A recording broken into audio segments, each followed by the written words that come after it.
In the last example, I said that the best way to solve a system of linear equations is to use augmented matrix.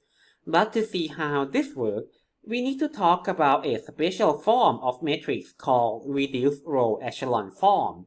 A matrix is in this form if it has these two properties, and this is easier seen by example.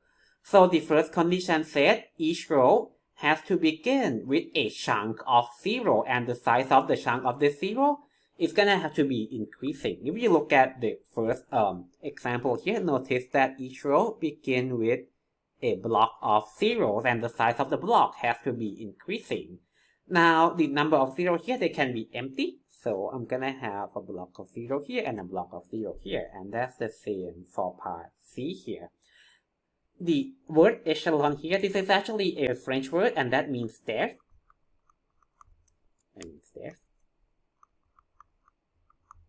And that's kind of what we are looking at here. If I look at the bottom 3 example, so this is my chunk of 0, this is my chunk of 0, and for the last one, this is my chunk of 0. Sometimes the number of 0 could be maxed out, like in the example F here. So that's the first condition. The second condition said that, well, if you look from row to row, you have a bunch of 0, right? But the first non-zero entries are gonna have to be 1. This thing is called a leading one. So the first non-zero entry is gonna have to be 1. Notice how when the number of 0, when they are all 0, then you're not gonna have anything here.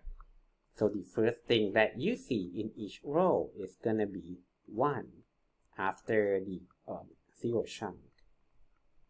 Now then, all other entries in the column with a leading one are gonna be 0. So if you look at the column with a leading one, everything else above and below it are gonna have to be 0. So everything above and below the leading one are gonna have to be 0. And that's kind of what we have here. So all the metrics that you are looking at here are gonna have, all the metrics that we have here are already in reduced row echelon form. Notice how I don't really care about any other entries. All that I care about are that it has to begin with a chunk of 0, and they have to be increasing in size, and everything above and below the leading one has to be 0.